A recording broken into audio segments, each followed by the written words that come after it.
بسم اللہ الرحمن الرحیم۔ السلام علیکم۔ کہانی ہب آفیشیل میں خوش آمدید۔ آج پھر دوستوں میں آپ کے لیے ایک بہت ہی اچھی اور سچی کہانی لے کر آئی ہوں۔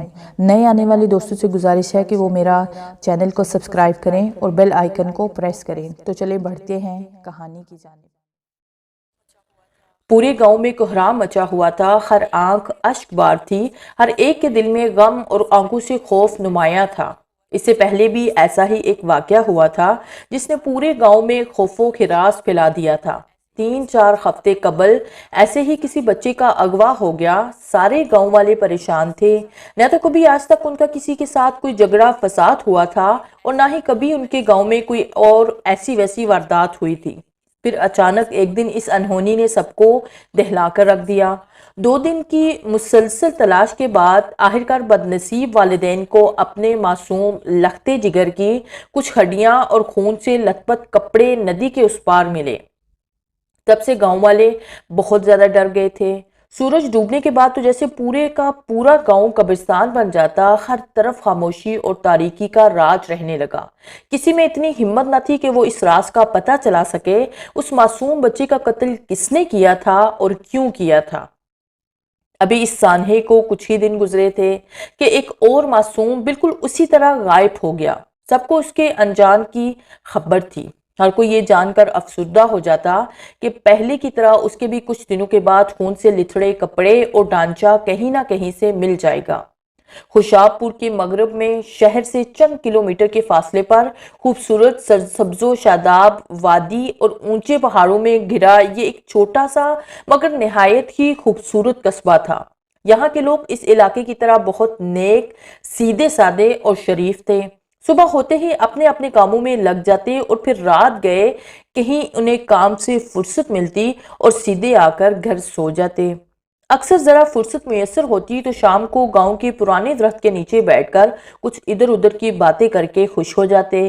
یہی ان کی سب سے بڑی تفریح ہوتی۔ ان کا گاؤں خود ایک تفریح گاہ تھا۔ ہر طرف سرسبز میدان، اونچے اونچے درخت جہاں پر موسم میں ہر طرح کے پھل اگتے جو کہ صرف گاؤں والوں کے ہی استعمال میں ہوتے۔ پورا گاؤں چاروں اطراف سے پہاڑوں میں گھرا ہوا تھا۔ گاؤں کے قریب ہی شفاف پانی کی ایک نہر بہتی تھی۔ غرض یہ کہ علی پور گاؤں جنت کا کوئی کٹا ہوا ٹکڑا معلوم ہوتا تھا۔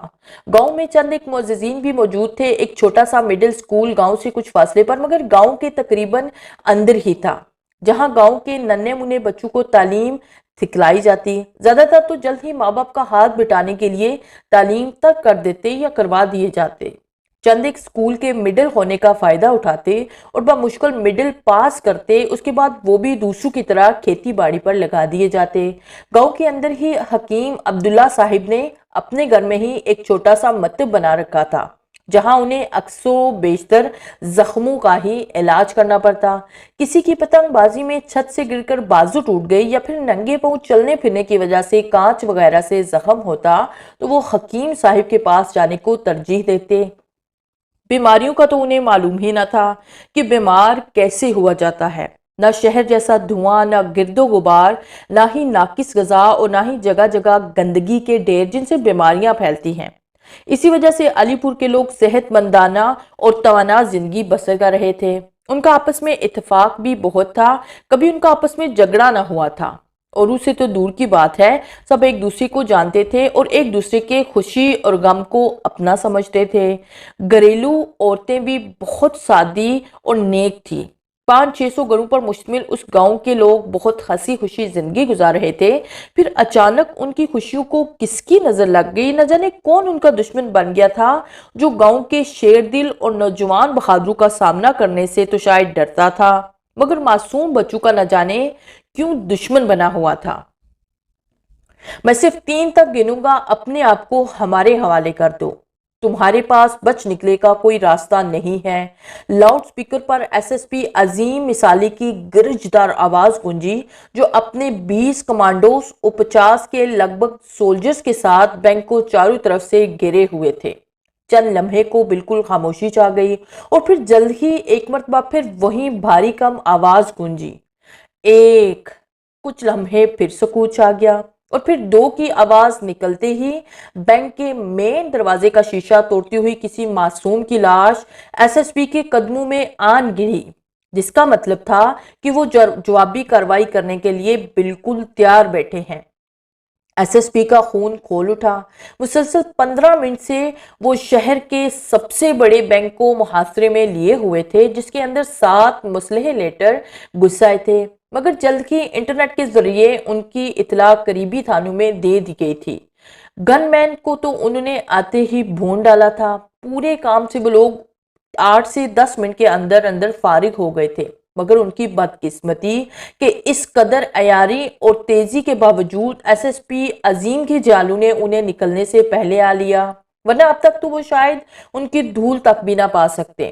ایس ایس پی کو آئے ہوئے 15 منٹ سے اوپر وقت ہو چکا تھا۔ اس کی مسلسل خبرداری اور دھمکیوں کے باوجود ان پر کوئی اثر نہ ہوا تھا۔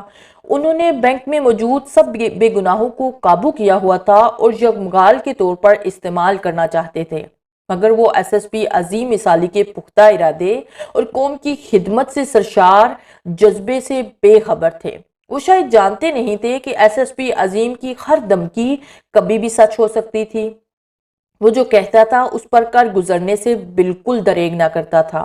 مجرموں سے تو جیسے اس کی پچھلے جنم سے دشمنی تھی، اب بھی وہ مسلسل انہیں برداشت کیے جا رہا تھا، کیونکہ اس کا خیال تھا کہ مجرم اوپر سے یا سامنے سے حملہ آور ہونے کی کوشش کریں گے اور پھر معمول کے مطابق چند ایک مارے جائیں گے اور باقیوں کو وہ آسانی سے پکڑ لیں گے، مگر اب تو شاید اس کے صبر کا پیمانہ لبریز ہو چکا تھا۔ ایک اور بے گناہ کی موت نے اسے غصے میں اندھا کر دیا۔ اٹیک کی آواز کے ساتھ ہی جیسے گولیوں کی بوچھار ہونے لگی۔ 1-2 گیس بم پھینکے گئے اور پھر چند منٹوں کے لیے وہاں صرف دھماکوں اور چیخوں پکار کے علاوہ کچھ نہیں سنا جا سکتا تھا۔ آخرکار 5-6 منٹ کی گمسان کی جنگ کے بعد آرمی کمانڈوز اور دیگر جوانوں نے 7 میں سے 3 کو گرفتار کر لیا۔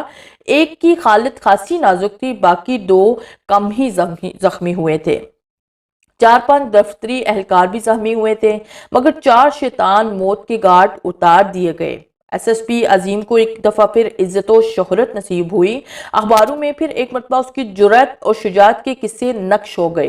ایس ایس پی عظیم ایک قومی ہیکل، مضبوط اعضاء اور تند و توانا دل و دماغ کا مالک تھا۔ اس کے کارنامے اس کی دلیری اور عقل مندی کے واضح ثبوت تھے جنہیں تعریف کی ضرورت نہیں تھی۔ اس نے بہت کم عمری میں بہت بڑے بڑے کارنامے سر انجام دیے تھے۔ بے شمار اشتہاری مجرموں اور قاتلوں کو اس نے نہایت دیدہ دلیری اور عقل مندی سے پکڑا اور عبرتناک سزائیں دلوائی۔ آج بھی اس نے ہمیشہ کی طرح بہادری اور شجاعت کا ثبوت دیا اور کامیابی ایک بار پھر اس کا مقدر بن گئی۔ گاؤں والے جس وجہ سے اتنے خوفزدہ ہو گئے تھے، وہ ماضی میں ہونے والے 2 ایسے بھیانک واقعات تھے کہ انہیں سوچتے ہوئے بھی خوف آتا۔ گاؤں کے بچے بچے پر دہشت تاری تھی، ان کی ہنسی، ان کے کہکہے، ان کی آزادی، سب کچھ ختم ہو کر رہ گیا تھا۔ ہر وقت ایک انجانا سا خوف ان کے ساتھ ساتھ رہتا۔ بچے تو بچے، گاؤں کے نوجوان بھی تنہائی میں جانے سے ڈرنے لگے تھے کہ اس بلا کا اگلا لقمہ کہیں وہ ہی نہ بن جائے۔ 3-4 ہفتے پہلے گاؤں میں اچانک ایک 5 سالہ بچہ غائب ہوا تھا۔ وہ تو نہ جانے دن کے کون سے پہر گم ہوا، مگر والدین کو شام سورج غروب ہونے سے کچھ وقت پہلے پتہ چلا۔ جب تک یہ بات دوسروں کو معلوم ہوئی، تب تک چاروں طرف اندھیرا چھا چکا تھا۔ گاؤں میں اس قدر جدید انتظامات تو نہ تھے کہ فوراً ہی کارروائی شروع کی جا سکتی، لہٰذا اگلی صبح تک اس کا انتظار وہ کرنا چاہتے تھے۔ بچے کے والدین پر تو وہ رات نہ جانے کیسی بیتی، مگر گاؤں کا ہر فرد ان کے لیے پریشان تھا۔ ہر کوئی اپنے اپنے مشورے اور رائے سے نوازتا، مگر فی الفور کچھ بھی کرنا ناممکن تھا۔ تاہم گاؤں کے تقریباً سبھی گھروں سے پوچھ لیا گیا تھا، مگر کسی کو ننھے فہد کا پتہ نہ تھا۔ اگلے دن صبح ہوتے ہی سب گاؤں والے اپنے اپنے کام چھوڑ کر بچے کو ڈھونڈنے میں لگ گئے۔ دوپہر تک سب تھک ہار کر واپس آ گئے، مگر کسی کو کچھ سراغ نہ ملا۔ کچھ لوگ اسے اغوا کا نام دے رہے تھے اور کچھ دقیانوسی باسیوں کا خیال تھا کہ گاؤں میں کوئی جن بھوت آن بسا ہے اور یہ کام اسی کا ہو سکتا ہے، کیونکہ وہ انسان خون کے پیاسے ہوتے ہیں اور ایسی ہی جگہوں پر بسیرا کرتے ہیں۔ مگر گاؤں کے نوجوان اس بات کو تسلیم کرنے پر تیار نہ تھے۔ ان کا یہ خیال تھا کہ بچہ کھیلتے کھیلتے یا تو کہیں دور جا چکا ہے یا پھر نہر میں کہیں بہہ گیا ہے۔ چند ایک کی رائے کے مطابق اس کا اغوا کسی ڈاکو یا لٹیروں نے کر لیا ہوگا۔ غرض یہ کہ جتنے منہ اتنی ہی باتیں، مگر حقیقت کیا تھی اس کا ابھی تک کسی کو پتہ نہ چل سکا تھا۔ تاہم علی پور کے گاؤں میں زندگی کا پہلا واقعہ تھا جس نے انہیں اس قدر پریشان کر رکھا تھا، مگر کسی کے بس میں کچھ نہیں تھا۔ غریب والدین رو پیٹ کر بیٹھ گئے، اس کے علاوہ وہ کر بھی کیا سکتے تھے۔ ایک دن بعد بچے کھیلتے ہوئے نہر کے کنارے جا نکلے، وہاں خون کے نشانات اور دھبے دیکھ کر ڈر گئے۔ الٹے پاؤں گاؤں میں واپس بھاگ آئے۔ انہوں نے آ کر سب کو بتا دیا کہ نہر کے کنارے کسی کا خون گرا ہوا ہے۔ دراصل یہ نہر کچھ اتنی چھوٹی بھی تھی مگر زیادہ بڑی بھی نہ تھی، گاؤں سے کچھ فاصلے پر بہتی تھی۔ گاؤں والے بچے کو بس گاؤں میں ڈھونڈ ڈھونڈ کر خاموش ہو گئے۔ کسی کا دھیان نہر کے پار جانے پر نہیں گیا کہ وہاں جا کر دیکھا جائے۔ ویسے بھی نہر کے اس طرف جنگل تھا اور گاؤں میں سے کسی کو بھی اس جنگل میں جانے کا کبھی اتفاق نہیں ہوا تھا۔ گاؤں والوں نے جب یہ سنا تو سب باغم باغ وہاں پہنچے۔ خون کے چند قطرے گرے ہوئے تھے مگر اس قدر چھوٹے اور کم تھے کہ مشکل سے نظر آتے تھے۔ سارے نشانات نہر کے بالکل کنارے پر تھے اور اس انداز میں تھے جیسے کوئی شکار شیر کے منہ سے نکلنے کے لیے ہاتھوں مارے اور وہ اسے اور بھی سختی سے اپنے منہ میں بھینچ لے۔ کچھ اسی طرح کا ماجرا وہاں لگتا تھا جیسے بچے نے باغ نکلنے کی یا چیخو پکار کی کوشش کی مگر پھر کسی نے نہایت بے دردی سے اسے دبوچ لیا۔ اب یہ بات تو بالکل معلوم تھی کہ بچے کو نہر کے اس پار لے جایا گیا ہے۔ اب سوال یہ تھا کہ یہ کام کسی انسان کا ہے یا کسی درندے کا، مگر کوئی انسان اتنی بے دردی سے پیش نہیں آ سکتا تھا۔ باقی دو صورتیں یہ تھی کہ یا تو یہ کام کسی جنگلی جانور کا ہے یا پھر کسی آسیب کا، لیکن اگر کسی جنگلی جانور مثلا شیر یا بیڑیے وغیرہ کا کام ہوتا تو وہ کسی دوسرے کو بھی تو نظر آتا، اس کی آواز بھی سنی جاتی، اور پھر اگر جانور ہی ہوتا تو یقیناً اگلے دن پھر شکار کی غرض سے آتا اور پھر اکثر آتا۔ لیکن اس قدر چالاکی، خاموشی اور بے دردی سے کوئی غیر مرئی چیز ہی کام کر سکتی تھی۔ اس بات پر آ کے سب کے رنگ فک پڑ جاتے اور وہ خوف اور دہشت سے ایک دوسرے کے منہ تکنے لگتے۔ ظاہر تھا اس کے علاوہ اور کوئی صورت نہ تھی، مگر وہ یہ بات ماننے سے بھی ڈرتے تھے۔ ایک تو اس وجہ سے کہ گاؤں میں کبھی ایسا کوئی واقعہ نہیں ہوا تھا، اور دوسری بات اس چیز کی دہشت تھی۔ نہ جانے وہ کیا تھا، یہ ایک راز تھا جسے تاحال تو وہ لوگ واقف نہ تھے، مگر اب مسئلہ تھا کہ بچے کو اس پار ڈھونڈنے کیسے چلا جایا جائے۔ اس مقصد کے لیے گاؤں کے 10 چست اور تندرست و توانا نوجوانوں کا انتخاب کیا گیا۔ انہیں اپنی طرف سے فل مسلح کیا گیا۔ 2 کے پاس پستول، 3 کے پاس بڑے بڑے تیز دھاڑ خنجر، 2 کے پاس قدیم زمانے کے زنگ آلود تلواریں تھیں، اور باقی تینوں کو روشنی کا سامان مثلا لالٹین، بیٹریاں، کچھ کھانے پینے کا سامان اور جنگلی جاڑیاں ہٹانے کے لیے بڑی بڑی ڈانگیں دی گئی۔ اگلے دن صبح ان کو روانہ ہونا تھا۔ اگلے دن کی صبح وہ لوگ حسرت سے مشرق سے ابھرتے آفتاب کا نظارہ کرنے لگے کہ شاید اگلی صبح ان کو دیکھنا نصیب ہوگی بھی یا نہ ہوگی۔ خیر انہوں نے فجر کی نماز ادا کی اور سورج نکلنے کے چند لمحے بعد اپنی مہم پر روانہ ہو گئے۔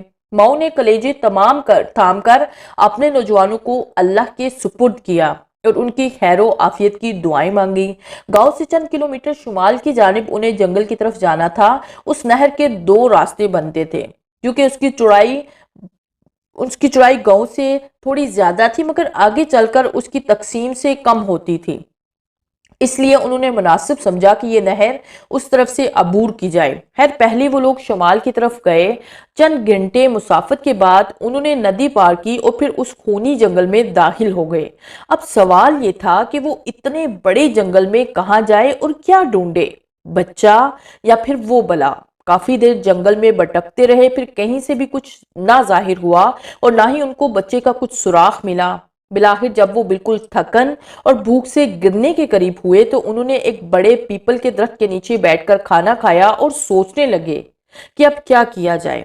ان کے پاس صرف چند گھنٹے باقی تھے، کیونکہ انہیں سختی سے ہدایت تھی کہ سورج غروب ہونے سے پہلے وہ لوگ واپسی کا راستہ ناپ لیں گے، کیونکہ گاؤں والے اب مزید کوئی جانی نقصان نہیں کروانا چاہتے تھے۔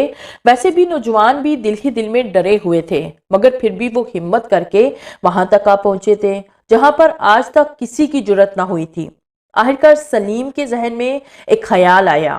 اس نے باقی ساتھیوں سے مشورہ کیا کہ کیوں نہ گاؤں کی طرف چل کر دیکھا جائے، کیونکہ وہ بلا گاؤں کے جس کنارے سے تیر کی طرح چلی ہوگی اس کے بالکل سامنے جا نکلی ہوگی، اور وہ تو گاؤں سے کافی فاصلے پر تھے۔ سب کو یہ بات بھاگ گئی۔ انہوں نے فوراً ہتھیار اٹھائے اور نہر کے اس پار گاؤں کی طرف تیز تیز چلنا شروع کر دیا۔ آخرکار ان کی آواز وہاں تک نہ پہنچ سکتی تھی۔ انہوں نے پہنچتے ہی ادھر ادھر کی جاڑیاں ہٹانا شروع کی۔ تقریباً آدھا پون گھنٹہ ڈھونڈتے ڈھونڈتے وہ لوگ نڈال ہو گئے، مگر کہیں سے کچھ نہ ملا۔ وہ کافی دور سے چل کر پہنچے تھے، لہٰذا تھک کر وہیں کچھ دیر بیٹھ گئے۔ اب عصر کا وقت تھا اور وہ لوگ فوراً واپسی کا راستہ اختیار کرنے والے تھے۔ ابھی وہ اٹھ کر واپس چلنے کا ارادہ ہی کر رہے تھے کہ اپنے سے کچھ فاصلے پر انہوں نے نہر کے کنارے ایک لومڑ کو دیکھا۔ اس کی ٹانگوں کے ساتھ خون سے لتھڑا ایک کپڑا چمٹا ہوا تھا، جسے وہ بار بار اتارنے کی کوشش کر رہا تھا۔ پھر چند قدم چل کر رک جاتا اور اسے اتارنے کی کوشش کرنے لگتا۔ نہر کے کنارے پر کچھ نمی کے باعث لومڑ کے چاروں پاؤں کے نشان واضح تھے۔ انہوں نے فوراً اس طرف بھاگنا شروع کر دیا جس طرف سے لومڑ رینگتا ہوا آ رہا تھا۔ نشانات کا پیچھا کرتے وہ اپنے گاؤں سے بھی کافی دور نکل آئے۔ کچھ فاصلے پر آ کر لومڑ کے قدموں کے نشان اب خشکی کی طرف جا کر ختم ہو گئے، مگر ان کے لیے یہی کافی تھا۔ سلیم نے سب کو ہدایت کی کہ یقیناً بچے کی لاش یہی کہیں ہوگی۔ دو ساتھی مل کر ڈھونڈنا شروع کرو، مگر خیال رہے کہ زیادہ دور مت نکل جانا۔ ظاہر ہے اب وہ لوگ بچے کو زندہ تو واپس لے کر جا نہیں سکتے تھے، اگر لاش ہی مل جاتی تو یہی بہت تھا۔ 20-15 منٹ کی کوشش کے بعد دو لڑکوں کو بچے کی کچھ ہڈیاں اور خون کے نمایاں دبے نظر آئے۔ وہ سب وہاں اکٹھے ہو گئے۔ بچے کے قتل سے صاف پتہ چلتا تھا کہ نہ تو یہ کام کسی انسان کا ہے اور نہ ہی کسی جنگلی جانور کا۔ اس کے گوشت کے لتھڑے ادھر ادھر بکھرے ہوئے تھے، جسم کا ایک ایک حصہ علیحدہ علیحدہ کر دیا گیا تھا۔ اس قدر بے دردی سے مارا گیا تھا کہ نوجوان سوچنے لگے کہ اس کے جسم کے حصے اکٹھے کر کے گاؤں لے جائیں یا پھر یہیں دفن کر دیں۔ پھر انہوں نے فیصلہ کیا کہ اس کو یہیں سپرد خاک کر دیا جائے، کیونکہ انہیں اس حالت میں دیکھ کر اس کے ماں باپ پر نہ جانے کیا بیتے گی۔ لہٰذا جلدی جلدی خنجروں سے زمین کھودی گئی اور پھر اس کے مختلف اعضاء کو ایک صاف کپڑے میں باندھ کر اسے دفن کر دیا گیا۔ فاتحہ پڑھنے کے بعد ہی انہوں نے بھاگنا شروع کر دیا۔ ابھی وہ جنگل سے تقریباً آدھے سے زیادہ پار کر چکے تھے کہ مغرب کا وقت ہو گیا، اور پھر ابھی جنگل کا کچھ حصہ باقی تھا جب اندھیرا چھانے لگا۔ نہر پار کر کے گاؤں کی طرف رخ کر کے انہیں کچھ سکون اور اطمینان نصیب ہوا۔ سارے سفر میں کسی نے ایک دوسرے سے بات نہ کی۔ کچھ نوجوان معصوم بچے کا حال دیکھ کر نہایت ہی خوف زدہ ہو رہے تھے۔ چند جیالوں میں نفرت اور انتقام کی آگ بھڑکنے لگی۔ خیر جو تو کر کے وہ لوگ تقریباً عشاء تک گاؤں پہنچے۔ گاؤں میں سبھی لوگ ان کی خیری و عافیت کے سجدہ ریز ہو رہے تھے۔ انہیں زندہ سلامت دیکھ کر سب کو سکون کا سانس ملا۔ ان کے اترے اور سہمے ہوئے چہرے کو دیکھ کر گاؤں والوں کو اندازہ ہو گیا تھا کہ یقیناً بہت کچھ غیر معمولی ہوا ہے، اور پھر انہوں نے سب کو بتایا جو ان کے ساتھ ہوا تھا۔ اس رات گاؤں والے خاصے پریشان رہے۔ 10 نوجوان اس رات سو نہ سکے۔ ان کے ذہن میں بچے کی اس بھیانک موت کا سارا منظر گھوم جاتا اور وہ لرز کر رہ جاتے۔ یوں محسوس ہوتا تھا جیسے صرف بچے کا خون ہی استعمال میں لایا گیا تھا، باقی اعضاء تو شاید دوسرے جنگلی جانوروں کا لقمہ بنے تھے۔ جو کچھ انہوں نے گاؤں والوں کو بتایا تھا اس کی تو ان سب کو پہلے ہی سے توقع تھی، البتہ بچے کے والدین کی حالت خاصی غیر ہو گئی تھی، کیونکہ پہلے تو انہیں کچھ امید تھی کہ شاید وہ ان کے بچے کی صحیح سلامت ہونے کا کچھ سراغ نکال لیں، مگر اب تو کوئی امید باقی نہ بچی تھی۔ اس گھر میں ایک بار پھر صفِ ماتم بچھ گئی، گو کہ انہیں بچے کی حالت سے ناواقف رکھا گیا تھا۔ یہ راز صرف گاؤں والے جانتے تھے یا وہ نوجوان جو خود اپنی آنکھوں سے سب کچھ دیکھ کر آ رہے تھے۔ گاؤں کا ہر آدمی صرف یہی جاننا چاہتا تھا کہ آخر وہ درندہ کون ہے جس نے اس قدر دہشتناک اور وحشیانہ طریقے سے ایک معصوم اور بے گناہ کی جان لی تھی۔ ابھی تک اس بات کا کسی کو علم نہ تھا۔ نوجوانوں کے ساتھ بھی ایک ایسا غیر معمولی واقعہ نہ ہوا تھا جس کی انہیں توقع تھی۔ وہ ہر قسم کے حالات سے نمٹنے کے لیے سر پر کفن باندھ کر نکلے تھے، مگر اس بزدل کو ان کا سامنا کرنے کی شاید ہمت نہ تھی۔ اس سانحے کو تقریباً 4 ہفتے ہو چکے تھے، مگر لوگوں کے دلوں میں ویسا ہی خوف اور دہشت پھیلی ہوئی تھی۔ رات تو رات دن کو بھی بچوں کو نظر سے اوجھل نہ ہونے دیا جاتا۔ عصر کی نماز کے ساتھ ہی مائیں اپنے اپنے بچوں کو سینوں سے لگائے گھروں میں جا گھستی۔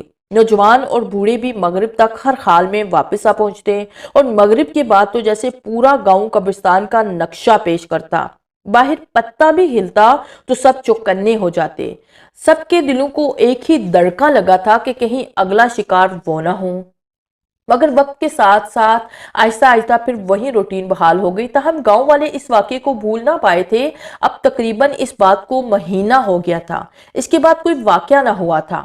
گاؤں کے سالانہ میلے کا دن قریب آ رہا تھا۔ اس سال بھی گاؤں والوں نے پہلے کی طرح خاصے انتظامات کیے، مگر اس سال کے اہتمام میں کچھ فرق تھا۔ یہ بھی اسی ڈر اور خوف کی وجہ سے تھا۔ خیر میلے کا دن آن پہنچا۔ گاؤں کے گھروں یعنی آبادی سے کچھ دور خالی میدانوں میں یہ انتظام ہوتا۔ پنگوڑے لگائے جاتے، لڑکیوں کے لیے جھولے، جگہ جگہ مختلف چیزوں کے اسٹال لگائے جاتے، جن میں سے اکثر چیزیں شہر سے خاص طور پر منگوائی جاتی۔ بچے سارا دن خوب کھیلتے، خوش ہوتے۔ پاس ہی کچھ بوڑھے لوگ بھی چارپائیاں ڈالے بیٹھے انہیں دیکھ دیکھ کر خوش ہوتے رہتے۔ کبھی کوئی مل کر چیزیں کھا رہے ہوتے یا پنگوڑوں پر بیٹھے ہوتے، اور کہیں کوئی آپس میں جگر رہے ہوتے۔ ان کی اس ننھی منی اور شریر شرارتوں سے وہ خوب محفوظ ہوتے۔ یہ میلہ مسلسل 3 دن تک لگتا، اس کے بعد کسی اور گاؤں میں منتقل ہو جاتا اور وہاں رونقیں لگاتا۔ اس بار علی پور کا میلہ گاؤں کے نوجوانوں کی کڑی نگرانی میں ہو رہا تھا۔ شور و غل سے کہیں وہ درندہ پھرنا ادھر آ نکلے، اس ڈر سے اس مرتبہ یہ میلہ علی پور میں صرف 1 دن ہو رہا تھا، وہ بھی گاؤں کے چند لوگوں کے بہت زیادہ اصرار کرنے پر۔ ورنہ تو وہ اس قدر ڈرے ہوئے تھے کہ ایک دن بھی بچوں کو کھلا چھوڑنے سے انہیں فکر ہو رہی تھی۔ اس لیے گاؤں کے نوجوانوں کو خاص طور پر ہدایت کی گئی تھی کہ کوئی بچہ ادھر ادھر نہ جانے پائے، سب کو اپنی نظر کے سامنے رکھیں۔ انہیں مختلف جگہوں پر بٹھا دیا گیا جہاں سے وہ ادھر ادھر نظر رکھ سکیں، اور 2 نوجوانوں کو بٹھایا گیا۔ صبح کے وقت میلہ شروع ہوا۔ گاؤں کے سب بوڑھوں، بچوں اور عورتوں نے شرکت کی۔ شروع میں سب ہی ڈر رہے تھے، مگر پھر میلے میں پہنچ کر وہاں کی گہما گہمی میں دنیا اور مافیا سے بے خبر ہو گئے۔ تاہم نوجوان حد سے زیادہ چوکنے اور باخبر تھے۔ کوئی پتا بھی ہلتا تو ان کے کان کھڑے ہو جاتے۔ وہ نہایت چاقو چوبند نظر آ رہے تھے۔ میلہ نہایت خوش علوبی سے انجام پایا۔ کچھ لوگوں نے ضد کی، خاص طور پر گاؤں کے بچوں اور عورتوں نے خاصا زور دیا کہ کم از کم میلہ 1-2 دن تو اور ہونا چاہیے، کیونکہ ان کی سب سے بڑی تفریح یہی ہوا کرتی تھی۔ سارا دن گھروں کے کام کاج کر کے وہ بیزار سی نظر آنے لگتی، اور پھر ویسے بھی سال کے سال صرف 3 دن انہیں ملتے تھے، اور وہ جی بھر کے اس سے لطف اندوز ہوتی۔ اب اس مرتبہ وہ صرف 1 دن پہ کیسے اکتفا کرتی؟ اور پھر بچے، وہ تو پہلے ہی ایسی تقریبات چاہتے تھے، اور ان کے بے حد اصرار کرنے پر اگلے دن بھی میلے کے رکنے کا فیصلہ ہو گیا۔ تاہم اس دن مغرب کے ساتھ ہی سب کچھ بند ہو گیا، اور گاؤں والے روز کی طرح اپنے اپنے گھروں میں جا ڈوبے۔ اگلے دن پھر وہی رونق اور گہما گہمی بحال ہو گئی۔ سب خوشی خوشی باغے پھرتے۔ نوجوان آج پھر ویسے ہی مستعد نظر آ رہے تھے۔ ان کی موجودگی میں پرندہ بھی وہاں پر نہ مار سکتا تھا۔ صبح کے وقت وہ جتنے چست نظر آ رہے تھے، اتنے ہی دوپہر کے کھانے کے بعد سست ہونے لگے، اور ویسے بھی انہیں کچھ بوریت سی ہونے لگی تھی۔ کل سے وہ صرف اسی کام پر مامور تھے، اس لیے آج کچھ تھکے تھکے سے محسوس ہو رہے تھے۔ میلہ کافی طویل ہوتا گیا، حتیٰ کہ مغرب کا وقت ہو گیا۔ 2-3 دفعہ لوگوں کو خبردار بھی کر دیا گیا تھا کہ اب بس کریں اور اپنے اپنے گھروں کو لوٹے، مگر چونکہ میلے کا آخری دن تھا، اس لیے لوگ اس سے بھرپور فائدہ اٹھانا چاہتے تھے۔ رات کی بتیوں وغیرہ کا مکمل انتظام تھا، مگر بزرگ ڈرتے تھے کہ کہیں رات کے اندھیرے میں کچھ کھو نہ جائے، جس سے بچنے کے لیے دن کے اجالے میں اس قدر اہتمام تھا۔ پھر بھی کرتے کراتے سورج غروب ہو گیا۔ دکانوں والوں نے اور سٹال وغیرہ میں موجود لوگوں نے لائٹنگ کا سارا بندوبست کر لیا۔ پھر بھی گاؤں کے بزرگ یہی چاہتے تھے کہ اب انہیں اپنے اپنے گھروں کو لوٹ جانا چاہیے۔ تاہم میلے کی رونق ویسے ہی تھی جیسے پچھلے سال تھی۔ میلے کے شمالی جانب نہر سے کچھ فاصلے پر 2 نوجوان مامور تھے۔ ایک کے پاس پستول تھا اور دوسرے کے پاس بڑا خنجر۔ دونوں بیٹھے باتیں کر رہے تھے کہ اچانک نہر میں دور سے چھپاکے کی آواز سنائی دی۔ وہ اپنی باتیں کرنا بھول گئے اور فوراً اس طرف متوجہ ہو گئے۔ انہوں نے پستول لوڈ کیا اور چوکنے ہو کر ادھر ادھر غور سے دیکھنے لگے۔ ہر طرف غل غبارہ برپا ہو رہا تھا۔ ان کے نزدیک ہی چند بچے آنکھ مچولی کھیل رہے تھے، کچھ لڑکیاں ابھی کھیل کود رہی تھی۔ اس شور شرابے میں ہلکی سی آواز ہی سنائی دی جا سکتی تھی، تاہم وہ چوکنے ہو گئے۔ پہلے ان کا ارادہ ہوا کہ دوسروں کو بھی خبردار کر دیں، مگر ابھی تک کچھ ہوا نہیں تھا۔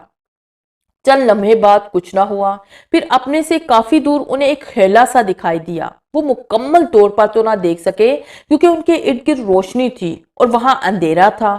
جہاں کچھ دکھائی دیا تھا انہوں نے آؤ دیکھا نہ تاؤ اندھادھند شور مچاتے ہوئے اس طرف بھاگ نکلے۔ میلے کے شور شرابے میں سوائے ان کے قریب نوجوانوں کے کسی نے ان کی آواز نہ سنی۔ اب وہ لوگ کل ملا کر 5 ہو چکے تھے۔ وہاں جا کر انہوں نے ادھر ادھر مل کر بہت تلاش کیا، مگر وہاں کچھ دکھائی نہ دیا۔ پھر لالٹین اور بیٹریاں وغیرہ منگوا کر روشنی کرا کے دیکھا گیا، مگر بے سود۔ وہ ادھر ادھر درختوں کے پیچھے جاڑیوں کے ارد گرد اسے تلاش کرتے کرتے آگے نکل آئے، مگر کچھ حاصل نہ ہوا۔ ذرا سی آخر بھی ہوتی تو خنجروں والے خنجر اور پستول والے نوجوان گھبراہٹ اور کچھ بہادری کی ملی جلی آمیزش سے پستول تان کر کھڑے ہو جاتے۔ ابھی یہ سلسلہ جاری ہی تھا کہ پہلے والے نوجوان جنہوں نے اس ہیلے کو دیکھا تھا، ان کی جگہ پر زور زور سے چیختے چلانے کی آوازیں آنے لگی۔ انہوں نے مڑ کر دیکھا، مگر اب بہت دیر ہو چکی تھی۔ کوئی بھاری کم چیز کے ندی میں تقریباً گرنے کی آواز آئی تھی۔ وہ ایک بار پھر وہاں سے سرپٹ بھاگے، وہاں تک پہنچے، مگر اب تک جو ہونا تھا وہ ہو چکا تھا۔ وہاں پہنچ کر پتا چلا کہ 7 سالہ راحیل اپنے دوستوں سے آنکھ مچولی کھیلتا ہوا کہیں چھپا اور پھر اس کی چیخیں وہاں سے سنائی دی۔ اس کی چیخوں سے بچے بھی سہم گئے اور زور زور سے چیخنے لگے تھے۔ تھوڑی ہی دیر میں سارے گاؤں والے وہاں جمع ہو چکے تھے جہاں سے اس کی چیخیں سنائی دی تھی۔ اسے کچھ فاصلے پر نہر تھی اور نہر کے کنارے کافی پانی کیچڑ کی شکل میں جمع تھا، جس کا مطلب تھا کہ کوئی خاصی وزنی چیز نہر میں گری ہے، جس کے چھلانگ لگانے سے نہر کا پانی باہر کنارے تک نکل آیا تھا اور چھینٹے وغیرہ خاصی مقدار میں موجود تھے۔ اس مرتبہ گاؤں والوں کی حالت کا اندازہ لگایا جا سکتا تھا۔ جن والدین کے معصوم لگتے جگر لقمہ اجل بنے تھے، انہوں نے نہ تو کسی کا کچھ بگاڑا تھا اور پھر نہ حق ان پر یہ قیامت کیوں ٹوٹ پڑی۔ کسی کے پاس اس کا جواب نہیں تھا۔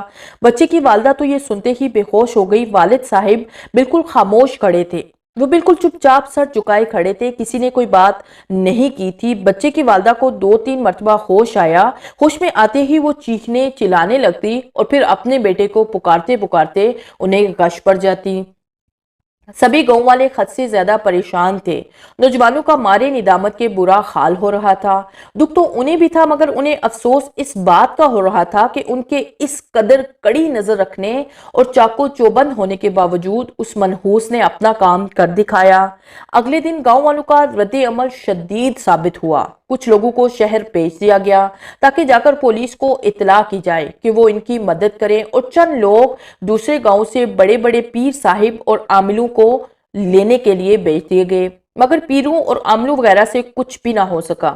ادھر یہ خبر ایس ایس پی عظیم کے کانوں میں آ پڑی کہ فلاں علاقے میں 2 پراسرار قتل ہوئے ہیں، مگر قاتل نہ جانے کون ہے۔ ایس ایس پی نے براہ راست گاؤں سے ساری تفصیلات لی اور انہیں اگلے دن کا وقت دے دیا کہ وہ کل خود ان کے گاؤں آئیں گے اور پتہ لگائیں گے کہ یہ سب کیا ماجرا ہے۔ اگلے دن ایس ایس پی 2 افسروں کے ساتھ چل نکلے۔ گاؤں میں پہنچتے ہی حیرانگی سے ان کے منہ کھلے کے کھلے رہ گئے۔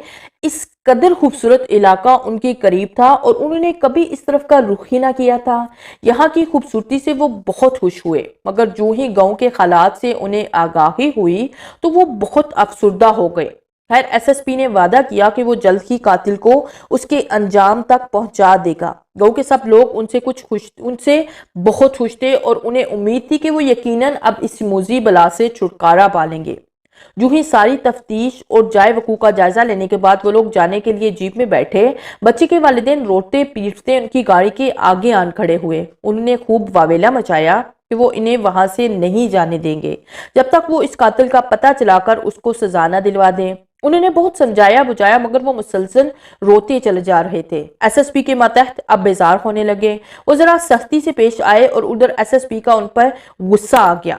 وہ فوراً جیپ سے نیچے اتر آئے اور ان سے کہہ دیا کہ وہ وہیں رہیں گے جب تک اس خونی کا پتہ نہ چلا لیں، اور ان کو کچھ ضروری ہدایات کر دی۔ ساتھ ہی ساتھ شہر سے کچھ ضروری چیزیں بھی منگوانے بھیج دیا۔ وہ لوگ خاموشی سے چلے گئے۔ شام کو ساری چیزیں لے کر آئے۔ وہ بھی ایس ایس پی کے ساتھ رہنا چاہتے تھے، مگر اس کا خیال تھا کہ چوہے کو مارنے کے لیے فوج کی ضرورت نہیں ہوتی، لہٰذا اس نے ان سب کو زبردستی واپس بھیج دیا۔ گاؤں میں اس نے ایک محسوس جگہ کا انتخاب کیا اور وہیں پڑاؤ کر لیا۔ اس کے ساتھ گاؤں کے چند جیالے بھی آ ملے۔ انہیں اب اس بلا پر غصہ آنے لگا تھا۔ وہ چاہتے تھے کہ ایک بار وہ ان کے سامنے تو آئے تاکہ وہ کھل کر اس سے لڑ سکیں۔ ایس ایس پی کو ان کے جوش و جذبے دیکھ کر خوشی ہوئی۔ اس نے ان کو سمجھایا کہ ایسے زور زبردستی کرنے سے وہ سامنے نہیں آئے گا، بلکہ اس کے لیے عقل کی بھی ضرورت تھی۔ پہلے تو ایس ایس پی نے اس مقصد کے لیے شہر سے اپنی فورس منگوانے کا پروگرام بنایا، مگر پھر اس نے سوچا کہ پہلے معاملے کی اصل تہہ تک پہنچا جائے اور پھر اگر ضرورت محسوس ہوئی تو انہیں بلوا لیا جائے گا۔ تاہم گاؤں کے نوجوانوں نے اس کا پیچھا نہ چھوڑا۔ وہ انتہائی جذباتی ہو رہے تھے کیونکہ وہ ان کے ہاتھوں سے اپنا شکار لے اڑا تھا اور وہ اس کے سامنے بے بس ہو کر رہ گئے تھے۔ انہیں اپنی جوانیاں غارت ہوتی نظر آ رہی تھی۔ وہ چاہتے تھے کہ اس مقصد میں وہ بھی ایس ایس پی کا ساتھ دیں۔ پہلے تو اس نے انکار کر دیا کیونکہ ایس ایس پی کا خیال تھا کہ یہ قتل کوئی ڈاکو یا کوئی خاص گروہ کر رہا ہے تاکہ گاؤں والوں کو خوفزدہ کیا جائے۔ اس میں انہیں دو فائدے ہو سکتے تھے، ایک تو وہ انہیں لوٹ سکتے تھے اور دوسرا وہ انہیں ڈرا کر وہاں سے بگا کر خود اس خوبصورت علاقے پر قبضہ کر سکتے تھے۔ مگر گاؤں کے حالات و واقعات کچھ اور ہی منظر پیش کر رہے تھے۔ واقعات سے تو یہ اندازہ لگانا مشکل تھا کہ قاتل کا اصل مقصد کیا تھا، تاہم پہلا مرحلہ یہ تھا کہ قاتل کو دیکھا جائے کہ وہ کون ہے، کوئی ذی روح ہے یا کوئی غیر مرئی چیز، تاکہ پھر اس کے مطابق اس کا بندوبست کیا جا سکے۔ ایس ایس پی کی گاؤں میں پہلی رات تھی۔ اب تو عصر کی نماز کے ساتھ ہی سب کے چہرے خوف و دہشت سے زرد پڑ جاتے۔ ایس ایس پی ان کے چہرے بخوبی پڑھ سکتا تھا جن پر خوف و ہراس نمایاں تھا۔ اسے بہت زیادہ دکھ محسوس ہو رہا تھا اور ساتھ ہی ساتھ اس خبیث پر غصہ بھی آ رہا تھا جس نے ان معصوموں کی خوشیاں لوٹ لی تھی، ان کے چہروں کی رونقیں اور کہکہے ختم کر دیے تھے۔ اس ایک چیز نے سب کی خوشیاں غارت کر رکھی تھی۔ رات 1:30-2 بجے تک وہ صرف یہی سوچ رہا تھا کہ وہ اس قاتل کو کیسے دیکھ سکتا تھا۔ ظاہر ہے اس کے پاس کوئی اعلیٰ دین کا چراغ تو نہیں تھا کہ فوراً وہ اسے بلوا لیتا۔ یہ کام نہایت عقل و مہارت سے کرنا تھا اور اسے یقین تھا اپنے آپ پہ اور اپنی ہمت پہ کہ وہ جلد ہی اسے اس کے انجام تک پہنچا کر گاؤں والوں کی خوشیاں ایک بار پھر سے زندہ کر دے گا۔ گاؤں کے نوجوانوں کے مسلسل ضد کرنے پر اور ان کے بلند حوصلے اور جوش و جذبے کو دیکھتے ہوئے اس نے 3 جوانوں کو اپنے ساتھ ملا لیا۔ انہیں ترکیب بتائی کہ قاتل کو عیاں کرنے کے لیے انہیں کیا کرنا تھا۔ چونکہ اس کے پہلے اور دوسرے شکار کے درمیان کافی دنوں کا خلا تھا، جس کا مطلب تھا کہ تیسرے دن یا پھر اس سے اگلے دن وہ پھر ایسا ہی کرے گا، یعنی جب اسے موقع ملا وہ اپنا کام پھر کر دکھائے گا۔ پھر اس کے عمل کو دیکھنے کا ان میں صبر نہ تھا۔ وہ جلد از جلد اسے بے نقاب کر کے اسے اس کے انجام تک پہنچانا چاہتے تھے۔ لہٰذا یہ طے ہوا کہ ایک بار پھر میلے کا انتظام کیا جائے، پھر ویسی ہی گہما گہمی کی جائے تاکہ وہ اس طرف ایک بار پھر متوجہ ہو اور شکار کے لیے آئے، اور پھر ایس ایس پی کی پلاننگ کے مطابق اسے موقع پر ہی مار دیا جائے، ہاں کوئی انسان ہو یا کوئی اور چیز۔ یہ ساری بات اور منصوبہ سارے گاؤں والوں کو سمجھایا گیا۔ پہلے تو وہ مانے نہ، بلکہ بالکل بھی ماننے کو تیار نہ ہوئے، مگر ایس ایس پی کے غصے کے سامنے سب ڈیلے پڑ گئے۔ وہ ڈر گئے کہ اگر ایس ایس پی نے بھی ان کا ساتھ چھوڑ دیا تو وہ کبھی بھی اس درندے تک نہیں پہنچ پائیں گے۔ لہٰذا نہ چاہتے ہوئے بھی انہوں نے یہ تجویز منظور کر لی۔ تاہم دل سے کوئی بھی راضی نہ تھا۔ سارے انتظامات مکمل کر لیے گئے اور 3 دن کے اندر اندر پھر ایک دن وہاں پہلے جیسا میلہ لگ چکا تھا۔ ایس ایس پی نے دن کے وقت ساری اطراف جائزہ لیا اور پھر مختلف نوجوانوں کو مخصوص جگہ چھپا دیا۔ میلے کو چاروں طرف سے نوجوانوں نے گھیرے میں لے رکھا تھا۔ کچھ سپاہی بھی شامل تھے جنہیں ایس ایس پی نے اپنے سٹاف سے طلب کیا تھا، جس کے سب ہتھیاروں سے گیس وہاں اسی کے منتظر بیٹھے تھے۔ شام کو عصر کی نماز کے بعد سارا پروگرام ترتیب پایا۔ سب نوجوان اپنی اپنی جگہ پر بالکل فٹ نظر آ رہے تھے۔ تمام نوجوانوں کو چیک کرنے کے بعد ایس ایس پی نے میلہ شروع کرنے کا حکم دے دیا۔ میلہ پورے زور و شور سے شروع کر دیا گیا، مگر لوگوں کا دھیان اسی طرف لگا تھا کہ کبھی بھی وہ کہیں سے بھی نمودار ہوگا، پھر وہ اپنا شکار اڑا لے گا۔ مئو نے اپنے بچوں کو 1 منٹ کے لیے بھی ادھر ادھر نہیں ہونے دیا۔ سب جوان چوکنے کھڑے تھے۔ خود ایس ایس پی کو بہت بے چینی ہو رہی تھی۔ عصر سے مغرب اور پھر مغرب سے عشاء کا وقت ہو گیا، نہ تو کوئی قاتل ڈاکو وہاں پہنچا اور نہ ہی کوئی بھوت یا چڑیل۔ سب عشاء کے وقت اپنے اپنے گھروں کو لوٹ گئے۔ شہر کے سپاہی واپس شہر کو لوٹا دیے گئے، تاہم ان کے ہتھیار ایس ایس پی نے اپنے پاس رکھوا لیے۔ میلہ اگلے دن صبح پھر کروانے کا فیصلہ انجام پایا۔ گاؤں کے بزرگ اس بات کے حق میں نہ تھے، مگر پھر انہیں ایس ایس پی کے غیظ و غضب کے سامنے خاموش ہونا پڑا، کیونکہ اگر وہ یہ کیس چھوڑ دیتا تو ان کی رہی صحیح ہمت بھی جواب دے دیتی۔ ویسے بھی نوجوان ایس ایس پی کی مکمل حمایت کر رہے تھے۔ بہرحال اگلے روز دن کے وقت پھر میلے کے انتظامات کا اعلان ہو گیا۔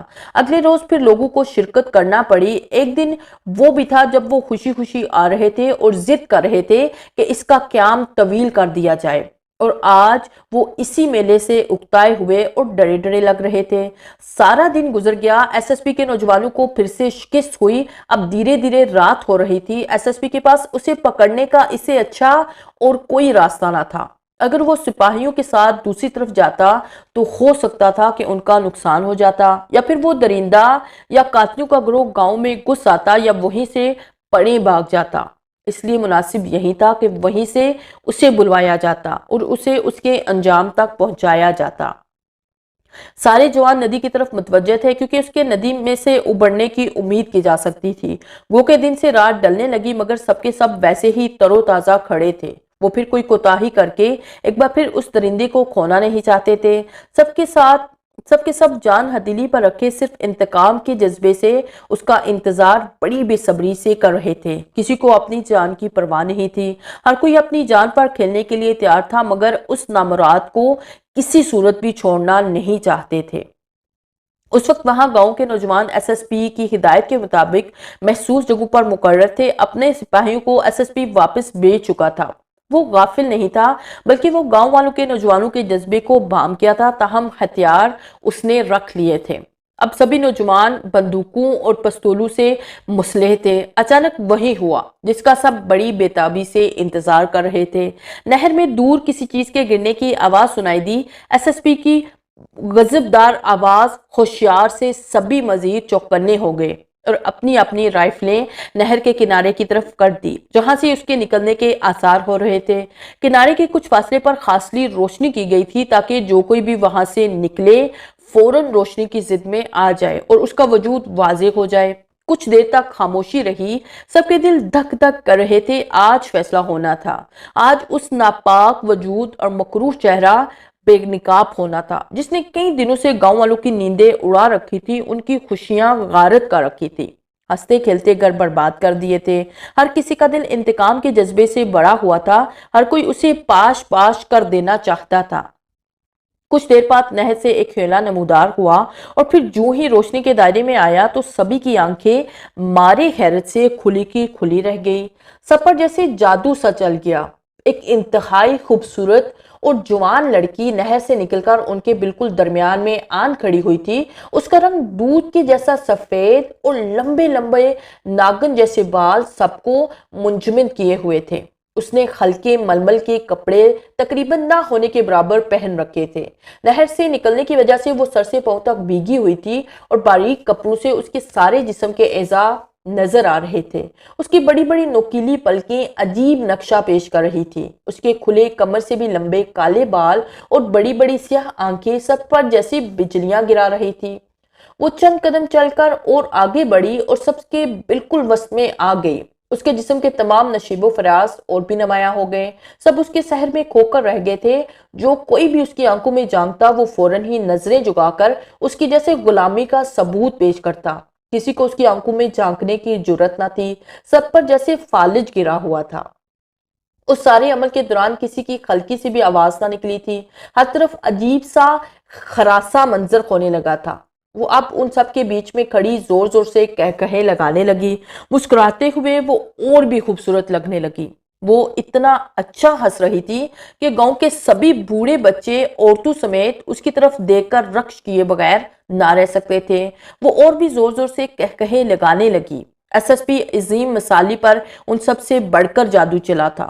اسی نے تو سب نوجوانوں کو اٹیک کا حکم دینا تھا، اور اب وہ خود ہی اس کے حکم کا غلام لگ رہا تھا۔ پھر وہ آہستہ آہستہ چلتی ہوئی اور آگے بڑھی، ایک 5 سال کی چھوٹی سی بچی کو بازو سے پکڑا اور واپس چل دی۔ اس کے ماں باپ اسے بت بنے کھڑے دیکھتے رہے۔ سبھی نوجوان تو بالکل سر تسلیم خم کھڑے تھے، ان کے سر جھکے ہوئے تھے اور وہ بہت باادب طریقے سے کھڑے تھے۔ چلتے چلتے وہ تقریباً پھر نہر کے کنارے کے قریب پہنچ چکی تھی۔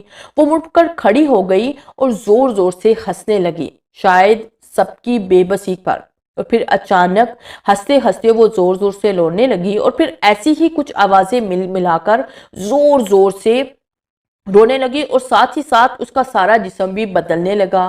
اس کے دانت نوکیلے اور لمبے ہونے لگے، اس کی آنکھیں جیسے شعلے برسانے لگی، بال گچھو کی شکل میں لمبے ہوتے چلے گئے، اس کا قد بھی کچھ اور گھٹ گیا اور پھر ناخن لمبے ہو کر مڑنے لگے۔ پورے نرم و نازک جسم پر لمبے لمبے سیاہ گھنے بال اگنے لگے اور پھر چند ہی لمحوں میں وہ ایک دل فریب حسینہ سے ایک نہایت بھیانک اور مکروہ ڈائن کا روپ اختیار کر چکی تھی۔ اس کی زبان لمبی ہو کر دہانے سے تقریباً لٹکنے لگی اور پھر اس نے بچی کو اٹھایا اور واپس نہر کی طرف مڑی۔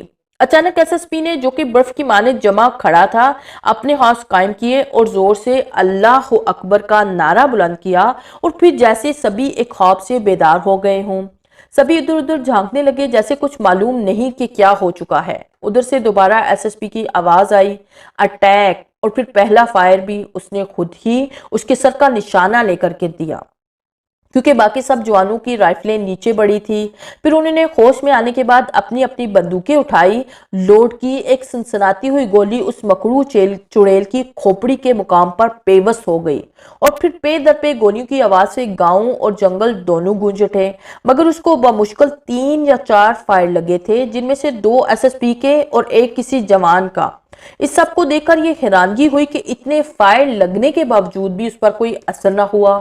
وہ بدسور بھاگتی ہوئی نہر میں بچی سمیت کود پڑی اور پھر پوری نہر کا پانی 4-5 منٹ تک گولیوں کی بارش سے اچھلتا کودتا رہا اور پھر گہری خاموشی چھا گئی۔ وہ ایک بار پھر اپنے مقصد میں کامیاب ہو چکی تھی اور گاؤں میں ایک بار پھر ماتم ہونے لگا۔ ایس ایس پی عظیم تو کسی کو منہ بھی نہیں دکھانا چاہ رہا تھا، زندگی میں پہلی بار اسے ناکامی ہوئی تھی۔ آج تک کبھی اسے مایوسی اور ناکامی کا سامنا نہیں ہوا تھا، مگر یہ اس کی زندگی کا پہلا واقعہ تھا کہ اسے ناکامی ہوئی تھی۔ اس نے کھانا بھی ٹھیک سے نہیں کھایا تھا، سبھی جوان بھی اس کے پاس ہی سر جھکائے ندامت سے بیٹھے تھے، ہر کوئی ایک دوسرے سے نظریں چراتا نظر آ رہا تھا۔ ایس ایس پی بالکل خاموش تھے، گاؤں میں مسلسل رونا پیٹنا جاری تھا، بچی کے والدین اس سارے وقوع کا صرف ایس ایس پی کو کوس رہے تھے۔ اب وہ اس کی کسی بات کو بھی ماننے پر تیار نہ تھے۔ اس کے والدین بری طرح ایس ایس پی کو کوس رہے تھے، ان کی سب تدبیریں ناکام ہو چکی تھی۔ انہیں یہ بھی حیرانگی ہو رہی تھی کہ جہاں اسے اتنے فائر لگے وہاں اس کے خون کا ایک قطرہ بھی موجود نہ تھا۔ نہ جانے وہ گولیاں کہاں گئی یا پھر اس کے جسم میں لہو نہ تھا۔ رات کو اگر وہ لوگ جنگل میں سے ہو کر نہر کے دوسری طرف جب تک پہنچتے تب تک بچی کی وہ سب ہڈیاں ہی پا سکتے تھے، اور ویسے بھی اندھیرے میں سفر کرنا خاصا مشکل تھا۔ مزید یہ کہ سب اس کے بھیانک روپ سے اب واقف ہو چکے تھے اور سب کی ہمتیں تقریباً جواب دے رہی تھی۔ ادھر گاؤں والوں نے یہ فیصلہ کر لیا کہ وہ لوگ گاؤں چھوڑ دیں گے۔ اب تو ان کے خوف و ہراس کی وجہ بھی معلوم ہو چکی تھی اور انہیں ڈرنا بھی چاہیے تھا، کیونکہ وہ جس قدر آسانی سے آ کر اپنا شکار لے گئی تھی، اسی طرح وہ ان کے گھروں میں بھی گھس سکتی تھی اور کچھ بھی منمانی کر سکتی تھی۔ لہٰذا گاؤں والوں نے پختہ ارادہ کر لیا کہ وہ اب گاؤں میں کسی صورت بھی نہیں رہیں گے۔ ادھر ایس ایس پی کو یہ خبر بھی مل چکی تھی، مگر وہ بے بس تھا، وہ ان کو کیسے روک سکتا تھا؟ ایس ایس پی عظیم کا شہر میں ایک بہت گہرا دوست تھا، اس کا سائیکالوجی پہ کافی وسیع علم تھا۔ ایس ایس پی نے اسے مشورہ کرنا مناسب سمجھا، لہٰذا وہ اسی روز وہاں سے روانہ ہوا اور شہر سے سپاہیوں کی ایک مکمل ٹیم گاؤں والوں کی حفاظت کے لیے تعینات کر دی۔ وہ جانتا تھا کہ اس کو کوئی فائدہ نہ ہوگا، مگر گاؤں والوں کو وقتی طور پر تسلی تو دی جا سکتی تھی۔ اس نے مزید ہدایت کی کہ گاؤں میں سے کوئی بھی شخص ادھر ادھر نہ جانے پائے۔ شہر میں اس نے اپنے دوست پروفیسر سائم کو ساری بات بتائی۔ پروفیسر سائم نے اسے بتایا کہ اس معاملے میں اس کا علم اتنا وسیع تو نہیں، مگر وہ اتنا ضرور جانتا ہے کہ اگر اسے جلا دیا جائے تو اس کا خاتمہ ممکن ہے اور کسی بھی طریقے سے اس کو ختم کرنا نہایت مشکل ہے۔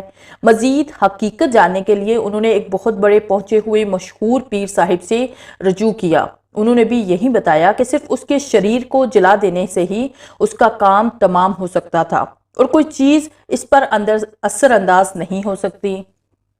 چند مزید اہم معلومات لینے کے بعد اسی دن کی شام کے وقت وہ گاؤں میں پھر موجود تھا۔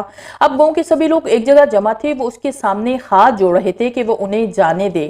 وہ اس کی منتیں سماجتیں کر رہے تھے کہ وہ اب کسی بھی قیمت پر وہاں نہیں رہیں گے، اس لیے وہ انہیں ہجرت کی اجازت دے دے۔ مگر وہ ایس ایس پی عظیم ہی کیا جو ان کی بات مان لیتا۔ اس نے کہا کہ ٹھیک ہے، مگر چاند کی 8 تاریخ تک تم لوگوں کو رکنا ہوگا۔ کیوں؟ یہ میں اسی دن بتاؤں گا۔ پھر اس کے بعد اس نے سبھی نوجوانوں کو ایک بار پھر اکٹھا کیا اور پچھلے ماجرے پر نادم تھے، مگر ایس ایس پی جانتا تھا کہ اس پہ ان کا کوئی قصور نہ تھا، خود وہ بھی اس کے جادو کا شکار ہو گیا تھا۔ خیر، اس نے سب کو ساری تفصیلات سے آگاہی دی اور پھر ساری پلاننگ ترتیب پائی۔ اب وہ سب بڑی بے صبری سے ایک بار پھر منتظر تھے، مگر اس دفعہ چاند کی 7 تاریخ کے لیے پروگرام کے مطابق شہر سے پٹرول اور تیل کے بڑے بڑے گیلن اگٹھے کروا کر منگوائے جا چکے تھے۔ جو ہی چاند رات کی 7 تاریخ کو عصر کی نماز ہوئی، وہ لوگ نماز ادا کر کے جنگل کی طرف روانہ ہو گئے۔ گاؤں والے ان کے ارادوں سے بالکل بے خبر تھے۔ نوجوان بھی ایس ایس پی کے ساتھ ملے ہوئے تھے اور انہیں ہدایت تھی کہ گاؤں والوں سے فی الفور کچھ نہ کہا جائے۔ ایس ایس پی کے ساتھ 20 کے لگ بھگ نوجوان ہاتھوں میں بڑے بڑے پیٹرول اور مٹی کے تیل کے گیلن اٹھائے رواں دواں تھے۔ ایک بار پھر ان کے دل ویسے ہی ولولہ انگیز جوش و خروش سے لربریز تھے۔ وہ ہر حال میں اس آدم خور بتنی کو مزہ چکھانا چاہتے تھے۔ پیچھے گاؤں والوں کو سختی سے ہدایت تھی کہ وہ ان کی واپسی تک اپنے اپنے گھروں سے بالکل نہ نکلیں۔ مغرب کے وقت وہ لوگ بڑی نہر عبور کر کے اس ڈائن کے جنگل میں گھس چکے تھے۔ ابھی دن کی ہلکی ہلکی روشنی موجود تھی، وہ پھونک پھونک کر قدم رکھ رہے تھے۔ آج وہ پہلے سے کہیں زیادہ چست و چالاک اور پھرتیلے نظر آ رہے تھے۔ انہیں چلتے چلتے کافی تھکن محسوس ہو رہی تھی، مگر جلد ہی اس خوفناک چڑیل کو ریزہ ریزہ کرنے کا جذبہ اس تھکن پر غلبہ پا لیتا اور وہ پھر نئے جوش و جذبے سے آگے بڑھنے لگتے۔ اندھیرا تقریباً اب پھیل چکا تھا۔ ان لوگوں نے لالٹین اور بتیاں روشن کر لی، مگر صرف اتنی کہ ان کا راستہ نظر آ سکے۔ ابھی وہ بتیاں جلا کر کچھ ہی دور بڑھے تھے کہ اپنے سے کافی دور انہیں کوئی چیز پانی میں کودتی نظر آئی۔ ان سب کے دل مٹھی میں آ گئے۔ ایس ایس پی خون بیچ کر رہ گیا کیونکہ وہ چند لمحے تاخیر کر چکے تھے، مگر وہ ڈائن پھر اپنے معمول پر روانہ ہو چکی تھی۔ سب نوجوانوں کو اگلے انجام کی خبر تھی کہ کچھ ہی دیر بعد وہ پھر کسی معصوم کو منہ میں دبوچے واپس آئے گی اور ایک اور معصوم کی جان جائے گی۔ سب یہ سوچ کر غیظ و غضب سے بھڑک اٹھے۔ وہ اس سے تنگ آ چکے تھے۔ اگر یہی وہ ان کے سامنے آ جائے تو وہ اس ڈائن کے ٹکڑے ٹکڑے کر دیتے، مگر ہر دفعہ وہ ان سب کو بے بس کر کے بہت خوش اسلوبی اور نہایت اطمینان سے اپنا کام کر دکھاتی اور وہ سب ہاتھ ملتے رہ جاتے۔ اب بھی وہ ان کی آنکھوں کے سامنے ان کے اپنوں میں سے کسی بے گناہ کی جان لینے جا رہی تھی اور وہ کتنے بے بس تھے کہ ان کا کچھ بھی بگاڑ نہیں سکتے تھے۔ اگر سامنے بھی ہوں تو بھی وہ لاچار ہو کر رہ گئے تھے۔ اب وہ مرنے مارنے پر تل گئے۔ انتہائی جذباتی ہو کر انہوں نے غصے سے اندھادھند واپس بھاگنا شروع کر دیا تاکہ وہ دوبارہ نہر پار کر کے اپنے گاؤں میں پہنچے اور پھر اس نامراد کے سامنے آ کر اسے مزہ چکھائیں۔ اسی مقصد سے وہ اڑ کر وہاں پہنچ جانا چاہتے تھے کہ ایس ایس پی کی گرجدار آواز آئی، کہاں جانا چاہ رہے ہو؟ سب نے بیک آواز ہو کر کہا کہ گاؤں۔ انہوں نے انہیں سمجھایا کہ بیوقوفو، جب تک تم لوگ مقابلے کی خاطر وہاں گاؤں تک جنگل اور نہر کراس کرنے پہنچو گے تب تک وہ اپنا کام کر چکی ہوگی۔ ہمیں ایک اور موت برداشت کرنا پڑے گی، مگر آخری۔ وہ کیسے؟ سلیم نے پوچھا۔ چلو میرے ساتھ، انہوں نے کہا، اور سب نوجوان ایک بار پھر اتفاق کا ثبوت دیتے ہوئے ان کے پیچھے پیچھے چلنے لگے۔ کچھ دور پہنچ کر انہوں نے اسی جگہ کی طرف اشارہ کیا جہاں سے وہ ڈائن کودی تھی اور انہیں بتایا کہ وہ یہاں سے روانہ ہوئی ہے اور یہاں ہی آ کر نمودار ہوگی۔ جو ہی وہ واپس یہاں سے نکلیں گے ہم لوگ کین اس پر خالی کر دیں گے اور اسے جلا کر راکھ میں ملا دیں گے۔ سب کو یہ ترکیب بہت پسند آئی۔ ان کے جانے کے بعد گاؤں میں گہرا سکوت چھا گیا۔ لوگ اپنے اپنے گھروں میں دبک کر بیٹھے تھے۔ وہ آپس میں بھی بات کرتے ہوئے ڈرتے تھے۔ ہر گھر میں خاموشی تھی۔ یہی وجہ تھی کہ کہیں کوئی جانور ہلکا سا بھی بولتا تو اس کی آواز سے سبھی لرز کر رہ جاتے۔ وہ لوگ نہیں جانتے تھے کہ ایس ایس پی گاؤں کے جوانوں کو اتنی کثیر تعداد میں لے کر کہاں گیا ہے اور کس لیے۔ اتنا انہیں ضرور شک تھا کہ وہ لوگ یقیناً اسی چڑیل کے خاتمے کے لیے روانہ ہوئے ہوں گے۔ کچھ دل ہی دل میں خوش بھی تھے، مگر کچھ سہمے بھی۔ مغرب کے بعد ہلکا ہلکا اندھیرا چھانے لگا اور پھر کچھ ہی دیر بعد مکمل اندھیرا چھا گیا۔ سبھی سونے کی تیاریوں میں مصروف ہونے لگے۔ ظاہر ہے جب تک جاگتے تب تک دڑکا لگا رہتا کہ نہ جانے کب کیا ہو جائے، اس لیے وہ لوگ شام و شام سونے کی تیاریوں میں مصروف نظر آنے لگتے۔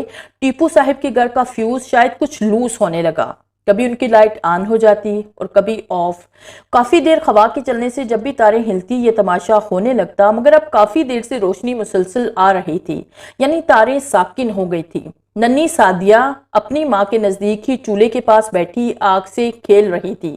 امی کے منع کرنے پر بھی نہ رکی تو انہوں نے جھڑک دیا۔ وہ روتے روتے دور ہٹ کر بیٹھ گئی۔ عین اسی لمحے ان کی لائٹ ایک دفعہ پھر آف ہو گئی۔ اسی کشمکش میں ادھر ادھر سے چیزیں سمیٹتے سمیٹتے ان کا دوپٹہ چولہے کے نیچے اس کے ایک پتری کے کنڈے میں پھنس گیا، جس کا انہیں پتہ نہ چلا۔ باہر سے کسی کے اندر داخل ہونے کی آواز سنائی دی۔ انہوں نے سمجھا کہ ننھی سعدیہ کے ابو ہیں، جو ابھی ابھی باہر لائٹ ٹھیک کرنے نکلے تھے۔ وہ دھیمے دھیمے پوچھنے لگی، کیا بات ہے، لائٹ کیوں نہیں ٹھیک ہوئی؟ اب اندھیرے میں ہی کھائیے۔ اور یہ کہتے ہوئے جو ہی کھانا آگے کی طرف دکھیلا، اسی وقت لائٹ پھر آ گئی اور ساتھ ہی ان کی دلخراش چیخ بھی نکل گئی۔ روشنی میں انہوں نے دیکھا کہ وہی ڈائن ننھی سعدیہ کو گود میں اٹھا رہی تھی۔ انہوں نے ڈر کر دور ہٹنا چاہا تو چولہے میں پھنسے دوپٹے کے ساتھ ہی کھنچاؤ سے چولہا نیچے گر گیا، جس سے تیل پھیل گیا اور ساتھ ہی آگ بھی لگ گئی۔ چڑیل نے زور سے چیخ ماری اور دونوں ہاتھ ادھر ادھر بے اختیار مارنے لگتا تھا اسے کچھ دکھائی نہیں دے رہا تھا۔ یوں ہی ڈرتے ڈرتے اور چیختے چیختے وہ بچی کو پھینک کر اندھا دھند بھاگ کھڑی ہوئی۔ انہوں نے فوراً سعدیہ کو اچک لیا اور اندر بھاگ گئی۔ آس پاس کے لوگ اکٹھے ہو کر آئے اور فوراً آگ پر قابو پایا۔ آگ سے اتنا نقصان تو نہ ہوا تھا، مگر اس بات کا پتہ چل گیا تھا کہ وہ ڈائن آگ سے ڈرتی تھی۔ لوگ کافی خوش ہوئے، ایک تو اس کی ناکامی پر اور دوسرا ان کے ہاتھ اس کی کمزوری بھی تو لگ گئی۔ اب وہ یہ خبر جلد از جلد ایس ایس پی اور دیگر نوجوانوں کو سنانا چاہتے تھے۔ کچھ جوانوں کو نہر کے قریب درختوں پر بٹھا دیا گیا، ساتھ ہی ساتھ وہ دوسری جانب نظر بھی رکھے ہوئے تھے۔ انہیں حکم تھا کہ جو ہی وہ ان کے درختوں کے نیچے سے گزرے فوراً اس پر تیل پھینک دو، اور چند لڑکوں کی ڈیوٹی فوراً ہی اسے آگ لگا دینا تھی۔ وہ جانتے تھے کہ اس میں ان کی اپنی جانیں بھی خطرے میں تھی، مگر وہاں کسی کو اپنی جان کی کوئی پرواہ نہ تھی۔ ہر کوئی اپنی جان پر کھیل کر بھی اس کا کام تمام کرنا چاہتا تھا، جس کی وجہ سے انہیں اتنے غم ملے تھے۔ سبھی چھپ کر اس کا انتظار کر رہے تھے، صرف اس کے نہر میں سے نکلنے کی تاخیر باقی رہ گئی تھی۔ وہ سب ہوشیار بیٹھے تھے، ذرا سی آہٹ پر بھی چونک اٹھتے۔ وہیں بیٹھے بیٹھے انہیں تقریباً آدھی سے زیادہ رات گزر گئی، مگر وہاں اس کا سایہ تک نہ لہرایا۔ حتیٰ کہ صبح ہونے کو تھی، مگر اس کا کہیں کوئی نام و نشان نہ تھا۔ ایس ایس پی سمجھ گئے کہ وہ جاتی اس طرف سے ہے، مگر اس کی واپسی کا کوئی اور ہی راستہ ہوگا، اور اس کام کے لیے اس نے کوئی اور جگہ محسوس کر رکھی ہوگی۔ خیر، صبح سورج کی پہلی کرن کے ساتھ ہی اس کی آماجہ جگہ کی تلاش شروع ہو گئی۔ صبح سے تقریباً دوپہر ہو گئی۔ بھوک، پیاس اور تھکاوٹ سے وہ تقریباً گرنے کے قریب تھے۔ آدھے سے زیادہ جنگل چھان مارا تھا، مگر کہیں سے کوئی قابل اعتراض شے حاصل نہ ہو سکی، اور نہ ہی اس ڈائن کے ٹھکانے کا پتہ چل سکا۔ اب ان لوگوں نے واپس چلنا مناسب سمجھا، کیونکہ وہ کھانے پینے کا تو سوچ کر ہی نہیں آئے تھے۔ وہ تو اس جذبے کے ساتھ آئے تھے کہ آتے ہی اسے ڈھونڈ کر جلا دیں گے، یا پھر وہ خود ہی سامنے آ جائے گی، مگر ایسا کچھ بھی نہ ہوا، بلکہ غیر متوقع آفت سے دوچار ہونا پڑا۔ لہٰذا اب وہ ایک بار پھر بغیر کچھ حاصل کیے واپس جا رہے تھے۔ ایس ایس پی کے تن بدن میں آگ جل رہی تھی۔ وہ غم و غصے سے پاگل ہوا جا رہا تھا۔ زندگی میں پہلی بار اسے اس قدر شکست کا سامنا کرنا پڑ رہا تھا۔ سارے راستے انہوں نے ایک دوسرے سے کوئی بات نہ کی۔ مغرب سے تھوڑی دیر بعد وہ لوگ گاؤں میں موجود تھے۔ ان کا خیال تھا کہ ڈائن جس گھر کا چراغ بجھا کر گئی ہوگی، وہ جاتے ہی ان کے گریبان پکڑ لیں گے، انہیں کوسیں گے، روئیں گے، پیٹیں گے، جیسا کہ اب سے پہلے ہوتا آیا تھا۔ مگر وہاں تو سب کچھ اس کے برعکس تھا۔ ان سب کے بخیر و عافیت پہنچنے پر سب کو بڑی خوشی ہوئی۔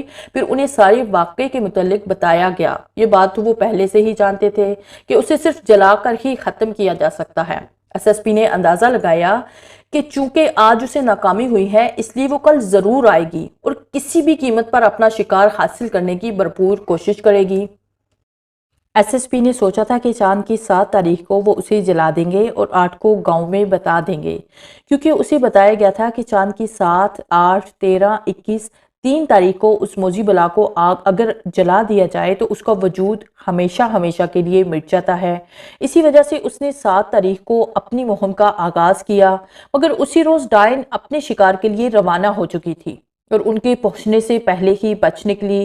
ان کے پاس وقت بہت کم تھا۔ اگلے دن صبح ہی ایس ایس پی نے سارے نوجوانوں کو اکٹھا کیا اور ان سے نہر کے بالکل قریب ایک بہت بڑا گڑھا کھودنے کو کہا۔ سب کو ایس ایس پی کی پلاننگ سمجھا دی گئی۔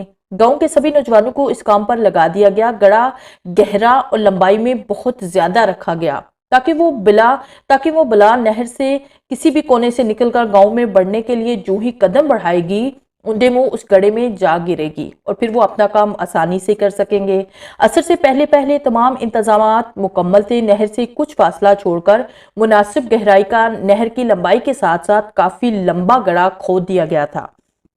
اس گڑھے اور نہر کے درمیان صرف ایک چوڑی سی پٹی کی شکل میں پل جیسا زمین کا ٹکڑا بچا تھا، جس کے ایک جانب نہر تھی اور دوسری جانب گڑھا بمشکل 1.5 قدم کا فاصلہ تھا۔ نہر اور گڑھے کے درمیان جس پر کھڑا ہونا بھی مشکل لگتا تھا۔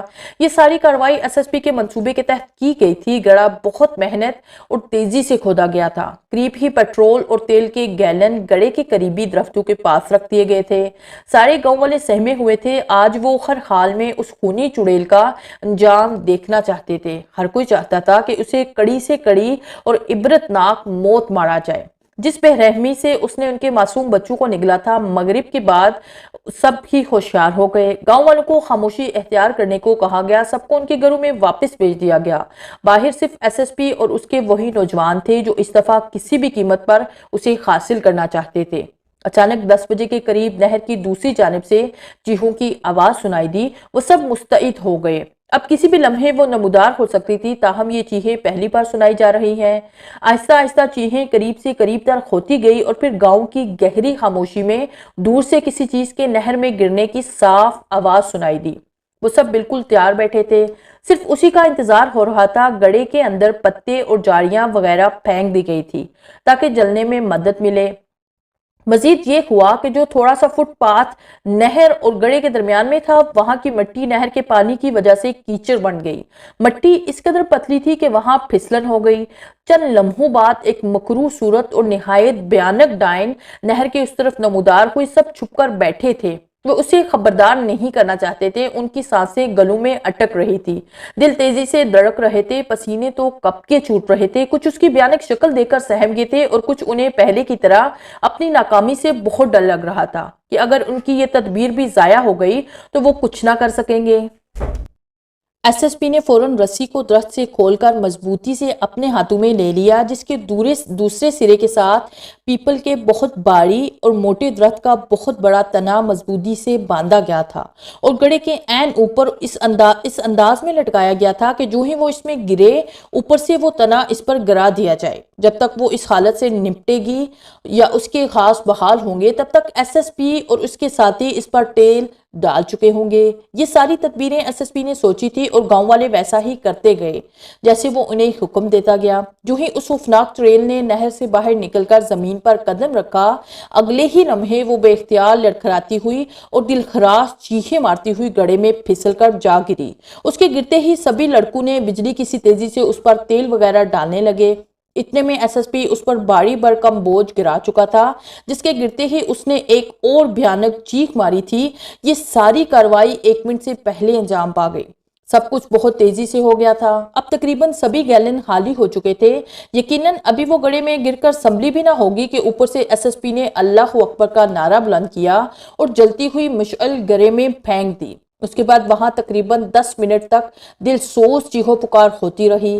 آگ کے شعلے گڑھے میں سے نکل کر آسمان سے باتیں کرتے نظر آ رہے تھے۔ وہ دور سے کھڑے ہو کر سیاہ اندھیرے میں اس کے انجام کا نظارہ کرنے لگے۔ یوں لگ رہا تھا جیسے 8-10 عورتیں اور بچے مل کر بین کر رہے ہوں۔ کافی دیر تک اس کی چیخیں سنائی دیتی رہی اور پھر یکدم گہری خاموشی چھا گئی، مگر آگ ابھی تک جل رہی تھی۔ ایس ایس پی نے مڑ کر دیکھا، سب گاؤں والے اپنے اپنے گھروں سے نکل کر اس کا انجام دیکھ رہے تھے۔